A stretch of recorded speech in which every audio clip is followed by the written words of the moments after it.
नमस्कार मित्रों, कैसे हैं आप? मैं आपका ज्योतिष मित्र ओम बाबू शर्मा ओम एस्ट्रोवर्ड चैनल में आपका हार्दिक अभिनंदन करता हूं। ईश्वर से दुआ करता हूं कि आप स्वस्थ रहें और मस्त रहें। साथियों, अभी तक आपने देखा ग्रह गोचर की वीडियो अपन लेकर आ रहे थे आपके समक्ष, और बड़े बड़े परिवर्तन ग्रहों के हो रहे हैं और होते रहेंगे और होते आए हैं। उस पर हम आपको करीब 100-150 वीडियो मैं इस पे आपको दे चुका हूं। मेरा विचार है थोड़ा सा विषय से हटके कुछ अलग आपको बताया जाए। जो मेरे नए जिज्ञासु हैं, ज्योतिष प्रेमी हैं, उनको भी कुछ दिया जाए क्योंकि उसके उनके काम आ सके। तो मैं अब अभी नक्षत्र के ऊपर एक पूरी सीरीज बना रहा हूँ, जिसमें हम नक्षत्रों के बारे में जानेंगे कि हमारे नक्षत्र कितने होते हैं, इनका ज्योतिष में क्या महत्व है, इनका क्या स्वभाव होता है, क्या गुणधर्म होता है, कितना प्रभाव जीवन में आता है, नक्षत्रों के माध्यम से राशियां कैसे बनती हैं। क्योंकि वैदिक ज्योतिष में प्रारंभ से शुरू से नक्षत्रों को ही हमारे ऋषियों मुनियों ने महत्व दिया और नक्षत्रों के बेस पर भी पूरी गणना हुई। तो जो 12 राशियां या 12 लग्न हैं, वो भी सभी नक्षत्रों से ही बनी हुई है। एक राशि में 2.25 नक्षत्र आते हैं, 2 नक्षत्रों के 4-4 चरण और एक नक्षत्र का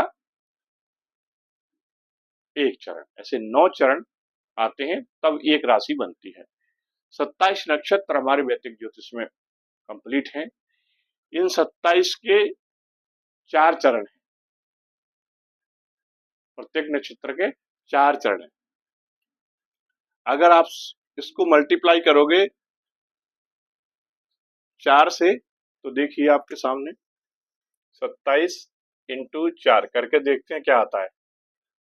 7 चौक 28 की 8 हासिल 2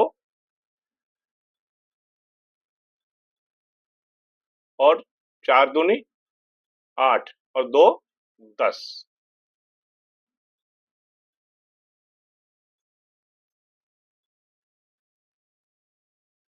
कितने हो गए? 108। ठीक से नहीं दिख रहा तो मैं दोबारा लिख देता हूं। बड़ा महत्वपूर्ण सूत्र है दोस्तों। ज्योतिष में कई चीजें ऐसी हैं। देखिए 27 इंटू 4 यदि करते हैं तो इसका गुणा आता है 108। तो हम जो माला में जाप करते हैं उसमें 108 मन के होते हैं। तो 108 का जो जाप होता है उसका पर्पज यही है कि 27 नक्षत्रों के चारों चरण का जाप हो जाए। इसी प्रकार से 9 ग्रह हैं और 9 ग्रह और नक्षत्रों से मिलकर राशियां बनी है कितनी? 12।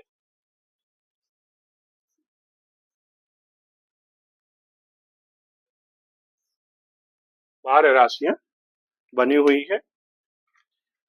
अगर आप 9 नक्षत्रों को 12 से मल्टीप्लाई करोगे, तब आप देखिए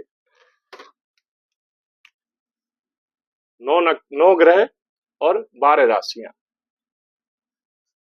12 गुणा 9, 9 दूनी 18 की 8 हासिल 1, 9 एकम 9 और 1 10, 108। 9 ग्रह 12 राशि, दोनों को मल्टीप्लाई कर दिया तो आया 108। इसीलिए जो जाप बोलते हैं, माला का जाप बोलते हैं, वो 108 इसीलिए बोलते हैं। माला में जो मन के रहते हैं 108, वो इसीलिए रहते हैं। चाहे आप ग्रह और राशियों को मल्टीप्लाई कर लो, चाहे आप हमारे नक्षत्र और उनके चरणों को मल्टीप्लाई कर लीजिए, आपको 108 अंक आएगा। और ज्योतिष जगत में 108 को इसलिए बहुत शुभ माना गया है। भारतीय धर्म में, वैदिक परंपरा में 108 को हम इसीलिए शुभ कहते हैं।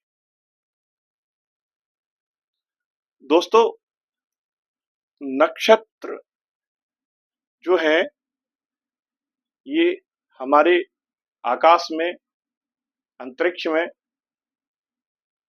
इस तरह से फैले हुए हैं कि हम जो नाम भी रखते हैं ना बच्चों का, तो वो कहाँ किस नक्षत्र के कौन से चरण में बच्चा पैदा हुआ है, उसमें उसके वाइब्रेशन क्या है, उस वाइब्रेशन के बेस पर वो नाम रखा जाता है। जैसे काकू के को लालू ले लो, तो मान लीजिए कोई पहले नक्षत्र में जन्मा है तो ला, दूसरे में लू, तीसरे चरण में नक्षत्र के पहले चरण में ला, दूसरे में लू, तीसरे में ले, चौथे में लो, इस तरह से, है ना। तो इस प्रकार से जो है नक्षत्रों का की गणना ज्योतिष में की जाती है। बहुत जटिल है नक्षत्रों की संरचना। बेसिकली मैं कोशिश किया हूं, मेहनत करके आपके लिए निकाल के लाया हूं, और एक सूत्र भी आपके सामने बना के दे रहा हूं, जिससे कि ज्योतिष के जो नए हमारे विद्यार्थी हैं उनको याद करने में तकलीफ ना हो। और मैं ये कहूंगा आप इसका एक स्नैपशॉट ले लीजिए, वो ये आपको कभी भी कुंडली आप देखते हैं आपको बहुत काम आएगा। अभी मैं इसकी डिटेलिंग करूंगा तो आप देखेंगे कि ये कितनी महत्वपूर्ण चीज आपके सामने में रखी हुई है, जो कि आपको आसानी से कहीं एक जगह किताबों में लिखी, ये कम से कम नहीं मिलेगी। किताबों में आपको नक्षत्र तो मिल जाएंगे, कितने नक्षत्र हैं, इतने चरण हैं, लेकिन जिस तरह से जो मैं बताना चाह रहा हूं आपको, इनके सूत्र बना के, इनका एक शॉर्ट चीज बना के, जिससे कि आपको एक बार दो बार में इसको अगर आप वीडियो को देखें तो आपको ये मौखाग्र याद हो जाए। और जहां आपने ये नक्षत्र पूरे याद कर लिए, आप समझ लीजिए कि ग्रह तो सिंपल है, 9 ग्रह याद हो जाते हैं। आप ज्योतिष का बेस सीख, क्योंकि ये आसानी से याद नहीं होते, भूलते हैं इनके क्रम को। तो मैंने वो भी सिस्टम बना के आपको एक चार्ट बनाया है, जिससे कि आपको मैं समझाने की कोशिश कर रहा हूं। तो आइए चलते हैं दोस्तों। ये ग्रहों का क्रम है, महादशा के क्रम में किस तरह से हमारे जीवन में इनकी दशा महादशाएं आती हैं, उस तरह से मैंने आपके सामने किया हुआ है। जैसे केतु है तो पहले नंबर पर केतु, दूसरा शुक्र, तीसरे सूर्य, चौथे चंद्र, पांचवें मंगल, छठवें राहु, सातवें गुरु, आठवें शनि और नौवें बुध। तो लास्ट है, आखिरी महादशा है, वो बुध की महादशा होती है, और जो पहली महादशा है वो केतु की महादशा होती है। ठीक है। इसी तरह से महादशाओं के बीच में जो अंतरदशा आती है उसका भी यही क्रम रहता है। जब दशा महादशा वाली बात उसमें पहुंचेंगे हम वीडियो में, तो मैं आपको ये भी इनके सबका टाइम बताऊंगा कि किसकी कितनी वर्ष की होती है। ठीक है दोस्तों। तो पहले तो आप ग्रह समझ लीजिए, 9 ग्रह दोबारा रिपीट कर रहा हूं। पहला केतु, दूसरा शुक्र, तीसरा सूर्य, चौथे चंद्र, पांचवें मंगल, छठवें राहु, सातवें गुरु, आठवें शनि और नौवें बुध। इन तीनों के तीन तीन नक्षत्र हैं। केतु के अश्वनी, मघा और मूला। शुक्र के भरणी, पूर्वा फाल्गुनी, पूर्वाषाढ़ा। सूर्य के कृत्तिका, उत्तरा फाल्गुनी और उत्तराषाढ़ा। चंद्र के रोहिणी, हस्त और श्रवण।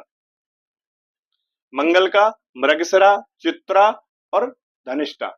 आप थोड़ा सा पेशेंस के साथ इस वीडियो को देखना, बहुत मजा आने वाला है इसमें, बहुत अच्छी चीजें मैं आपको बताने वाला हूँ। कैलकुलेशन देखिए ग्रहों का किस तरह से इनका नक्षत्रों का होता है। मंगल के बाद राहु, आद्रा, स्वाति और अश्लेषा। उसके बाद गुरु का पुनर्वसु, विशाखा और पूर्वा भाद्रपद।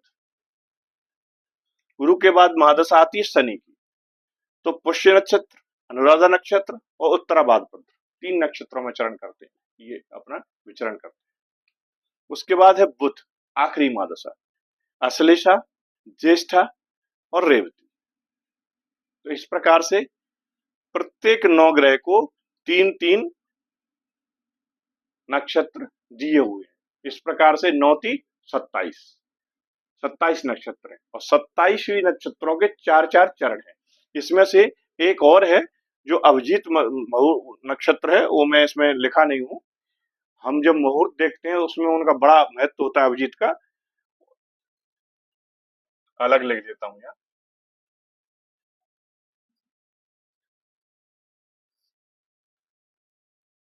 अभिजीत। ये सामान्यतः 11:30 से 12:30 के बीच में दोपहर के समय रहता है। बड़ा अच्छा मुहूर्त होता है, कोई भी शुभ काम की शुरुआत हम अभिजीत नक्षत्र में ही करते हैं। और ये जो हमारा अभिजीत नक्षत्र पड़ता है, ये मकर राशि और कुंभ राशि के बीच में आता है।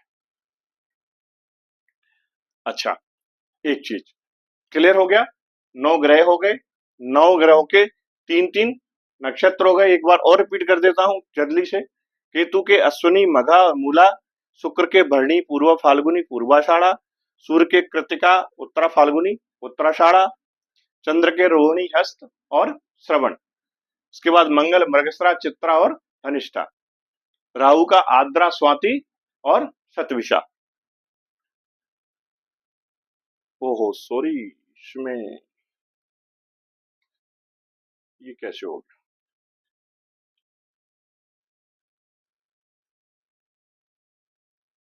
शतविशा आएगा, गलती से लिख गया है। राहु आद्रा स्वाति शतविशा।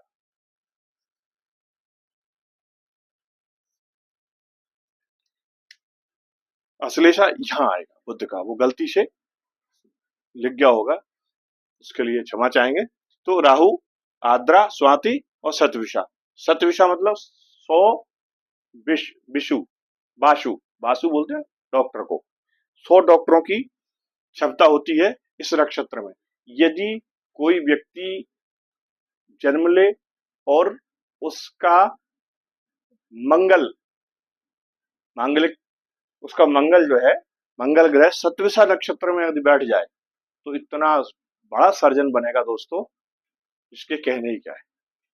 बहुत मतलब हजारों लाखों में एक ऐसा सर्जन बनता है जिसकी भयानक डिमांड होती है। वो शतविशा नक्षत्र में जन्मा व्यक्ति होता है। और मंगल ग्रह उसका 6वें हाउस में यदि शतविशा में बैठा हुआ है तो आप ये मान के चलिए कि वो बहुत बड़ा सर्जन बनता है। तो जितने भी बड़े सर्जन है, आप एक बार उनकी कुंडली चेक करना और देखना, ये योग उसमें जरूर आपको देखने को मिलेगा। अच्छा, गुरु का पुनर्वसु विशाखा और पूर्व भाद्रपद, शनि का पुष्य अनुराधा और उत्तरा भाद्रपद। अब जैसे पुष्य नक्षत्र है, ये भी बड़ा शुभ माना जाता है। पुष्य नक्षत्र, इसमें भी जो है बड़े बड़े मुहूर्त निकालते हैं शादी को छोड़ के, शादी को छोड़ के बकाया के सभी मुहूर्त जो निकालते हैं पुष्य नक्षत्र में बहुत ही श्रेष्ठ, जिसमें गुरु पुष्य होता है वो और श्रेष्ठ माना जाता है। इसी प्रकार से बुध, अश्लेषा, ज्येष्ठा और रेवती। उम्मीद करता हूं क्लियर हो गया होगा आपको 27 नक्षत्रों के नाम। अच्छा, अब आइए इंटरेस्ट की बात जो आने वाली है वो ये है, आप देखिए एक विशेषता, केतु कितने नंबर पर है? 1 नंबर पर। केतु कहां लिखे? 1 नंबर पर। अब इनके आप नक्षत्र देखिए, पहला, 10वां और 19वां। इनको टोटल करो, पहले का एक ही होगा। 10 को अगर देखेंगे 1 + 0 तो क्या आएगा? 1। इसको जोड़ेंगे 9 और 1 10, तो 10 का 1 + 0 मूलांक क्या आएगा? 1। यानी जो ग्रहों का क्रम है, इनके जो नक्षत्र हैं, इनका मूलांक भी वही आता है। ये एक इसकी विशेषता है। आगे चलिए आपको और क्लियर होता जाएगा। शुक्र दूसरे नंबर पर है, इनकी महादशा आती है केतु के बाद, 6 वर्ष की केतु की महादशा होती है। उसके बाद फिर शुक्र की महादशा आती है, 20 वर्ष की शुक्र की महादशा होती है। तो शुक्र में देखिए आप 2 अंक है, भरणी दूसरे नंबर का इनका नक्षत्र है। उसके बाद 11वें नंबर का इनका नक्षत्र है। तो 11 को जब आप जोड़ेंगे 1 + 1 क्या आएगा? 2। इसी प्रकार से पूर्वाषाढ़ा, आप 2 + 0 करेंगे तो क्या आएगा? 2। यानी इनके तीनों नक्षत्रों में मूलांक क्या आ रहा है? 2। तो यदि आपको याद रखना हो, ये भी एक तरीका है। शुक्र के नक्षत्र कौन से होंगे जिनका मूलांक 2 आएगा? तो 27 नक्षत्रों में से फटाफट आप काउंट कर लो। इसके बाद सूर्य, सूर्य का मूलांक क्या आएगा 3। देखिए 3 मूलांक है सूर्य का। कृत्तिका के कितना है 3। उत्तरा फाल्गुनी 12वें नंबर का नक्षत्र है, 2 और 1 जोड़िए आप 3। उत्तराषाढ़ा 21वें नंबर का है, 2 और 1 3। क्लियर है। चलिए 4 नंबर चंद्रमा, रोहिणी 4 नंबर का नक्षत्र है। यदि आप ऐसे गिनोगे ना तो ये काउंटिंग है 1 2 3 4 5 9 9 की मैंने 3 रो बना दी है आपको आसानी से याद रहे जिससे। ये क्रम है, पहला अश्विनी, दूसरा भरणी, तीसरा कृतिका, चौथा रोहिणी, पांचवा मृगशिरा, छठवां आद्रा, सातवां पुनर्वसु और आठवां पुष्य, नौवां अश्लेषा, 10वां मघा, 11वां पूर्वा फाल्गुनी, 12वां उत्तरा फाल्गुनी, 13वां हस्त, 14वां चित्रा, 15वां स्वाति, 16 नंबर विशाखा, 17 नंबर अनुराधा और 18 नंबर ज्येष्ठा, 19 मूला, 20 पूर्वाषाढ़ा, 21 उत्तराषाढ़ा, 22 श्रवण, 23 धनिष्ठा, 24 शतविषा, 25 पूर्वा भाद्रपद, 26 उत्तरा भाद्रपद और 27 रेवती और अभिजीत 28। ऐसे ये हमारे पूरे 28 नक्षत्र हैं। तो अगर ऐसे हम याद करते हैं तो थोड़ा सा याद करने में तकलीफ होती है, दिमाग थोड़ा ज्यादा लगाना पड़ेगा, मेमोरी ज्यादा इस्तेमाल करना पड़ेगी। लेकिन जो ये तरीका मैं आपको बता रहा हूँ ये बड़ा आसान है। देखिए आप मंगल में आइए, मंगल की 5वें नंबर की वो होती है इसकी महादशा। तो देखिए आप 5, चित्रा 14 नंबर का नक्षत्र है, ये मंगल का है, 4 और 1 5। धनिष्ठा 23वें नंबर का, 3 और 2 5। तो याद रखने के लिए ये बड़ा आसान है कि आपको यदि मंगल का नक्षत्र देखना है कि मंगल का अगर 23 नंबर पे आप पहुंचे, अब आपको पता करना ये किसका नक्षत्र है, धनिष्ठा 23 नंबर पे, तो 3 और 2 5, अरे ये तो मंगल का है। इसी प्रकार से गुरु का है, सॉरी राहु के ये 6 है इसका टोटल, आद्रा 6 नंबर पर, स्वाति 15 नंबर पर है, 5 और 1 6, शतभिषा 24 नंबर पर है, 4 और 2 6। इसी प्रकार से आप इसमें आइए, पुनर्वसु गुरु का 7 नंबर के हैं गुरु, गुरु की 16 साल की इनकी महादशा चलती है, तो 7 नंबर है इनका मूलांक। विशाखा देखो 16 नंबर का है, 6 और 1 7। उसके बाद 25 नंबर पूर्व भाद्रपद, 5 और 2 7।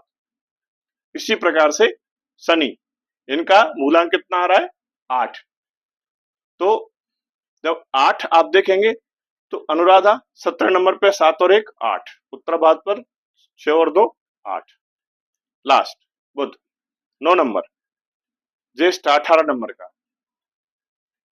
ये कितना हो गया 8 और 1 9, ये कितना हो गया 7 और 2 9।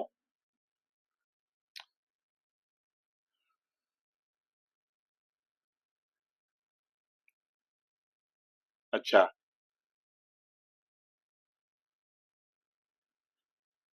ये इस प्रकार से जो है आप इसको याद कर सकते हैं। ये 3 रो में मैंने 9 9 की 3 रो बना दी है, 9 9 दूनी 18 और 9 तीस 27, और उनके मूलांक भी मैच करा दिए हैं जिससे कि कोई कंफ्यूजन नहीं हो। अब इसमें दोस्तों आपने ज्योतिष में एक नाम सुना होगा, अतिगंड नक्षत्र या मूल नक्षत्र, इनको बड़ा खराब माना जाता है, बहुत संघर्ष होता है लोगों के जीवन में यदि मूल नक्षत्र में। मूल की पूजा भी होती है, 27 दिन की पूजा होती है जब बच्चा मूल नक्षत्र में जन्म लेता है। तो वो क्या होता है, तो वो यही है केतु के 3 नक्षत्र अश्विनी, मघा और मूला, और बुध के 3 नक्षत्र अश्लेषा, ज्येष्ठा और रेवती। ये 6 नक्षत्र, इनमें क्या है नक्षत्रों में भी डिवीजन है, सौम्य नक्षत्र कौन से हैं, उग्र नक्षत्र कौन से हैं, शुभ कौन से हैं, अशुभ कौन से हैं, वगैरह वगैरह कई सारे उसमें वर्गीकरण किए गए हैं। जब अपन आगे बढ़ेंगे तो धीरे धीरे आपको ये सब चीज जानने को मिलेगी। फिलहाल मैं आपको एक सिंपल जानकारी पहले दे रहा हूँ, उसके बाद फिर हम इस पे वन बाय वन आगे बढ़ेंगे। तो दोस्तों उम्मीद करता हूँ ये 27 नक्षत्र आपको क्लियर हो गए होंगे। अब इनको याद करने का मैं एक और आसान तरीका आपको बता रहा हूँ, जो मैंने ये सूत्र आपको आगे देने जा रहा हूँ। इनको याद कैसे रखें, यानी केतु के 3 नक्षत्रों को याद रखना है, अश्विनी, मघा, मूला। तो कैसे याद रखें? तो इसका सूत्र अपन ने बनाया है अम्मा। ए से अश्विनी, एम से मघा और एम ए से मूला, या इसको अम्मू भी कर सकते हैं आप। मूला के लिए यू का इस्तेमाल कर सकते हैं, इसको यू बना सकते हैं, यू अम्मू हो जाएगा माँ की जगह, जो आपको याद रखने में आसान हो। तो केतु के लिए अम्मू हो गया। दूसरा शुक्र, इनके हैं भरणी, पूर्व फाल्गुनी, पूर्वा आषाढ़ा, इसके लिए बीपीपी। इंग्लिश में यदि याद रखना है तो बी डबल पी, बीपीपी, और हिंदी में याद रखना है तो भारत पेट्रोलियम पंप। शुक्रदेव क्या करते हैं? भारत पेट्रोल पंप हमको देते हैं। केतु क्या करते हैं? हमको अच्छी अम्मा देते हैं हमको, या आम से रखना याद तो अच्छे अम्बू देते हैं, ऐसे याद कर लीजिए।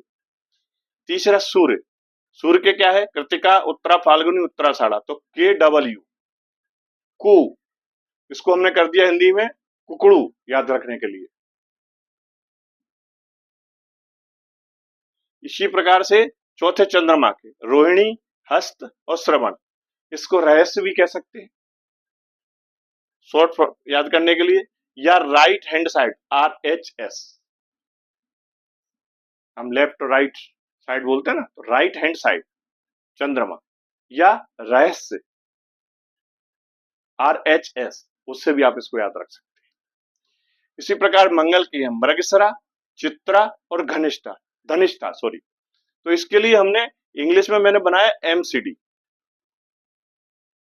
अगर हिंदी में याद रखने के लिए करना है तो म्युनिसिपल कॉर्पोरेशन दिल्ली, जो आपको आसान याद करने में लगे वो आप याद कर लीजिए। तो आप इनका क्रम याद हो जाएगा आपको, और इनकी मूलांक तो आपको पता ही है, तो आपको ये भी मालूम रहेगा कि ये कौन से नंबर पर इसका नक्षत्र आ रहा है। तो आप झट से, कोई आपकी कुंडली देता है तो आपको तुरंत आप बता दोगे यार ये इतने डिग्री पे है इसका, तो ये नक्षत्र इसमें आ रहा है। कौन सा नक्षत्र कितने डिग्री से कितने डिग्री तक रहता है वो भी मैं आपको आगे बताऊंगा। अभी सबसे पहले तो हम नाम से जान लें उनको। अच्छा, उसके बाद मंगल के बाद राहु, तो राहु को हम एस कह लो शॉर्ट फॉर्म में, आद्रा, स्वाति और सद्वसा, एस कह लो, हिंदी में हमने उसको लिख दिया गधा, याद रखने के लिए। जो राहु जैसे काम करता है वो गधे की तरह हो जाता है, ना ज्यादा नशा करना, ज्यादा बड़ी बड़ी बातें करना, शेख चिल्ली बनना, तो ऐसा, या गधा या एस, जो भी आपको लगता है जिससे आपको याद हो जाए। ये आपको कहीं किताबों में नहीं मिलेंगे सूत्र, ये अपने दिमाग की उपज है।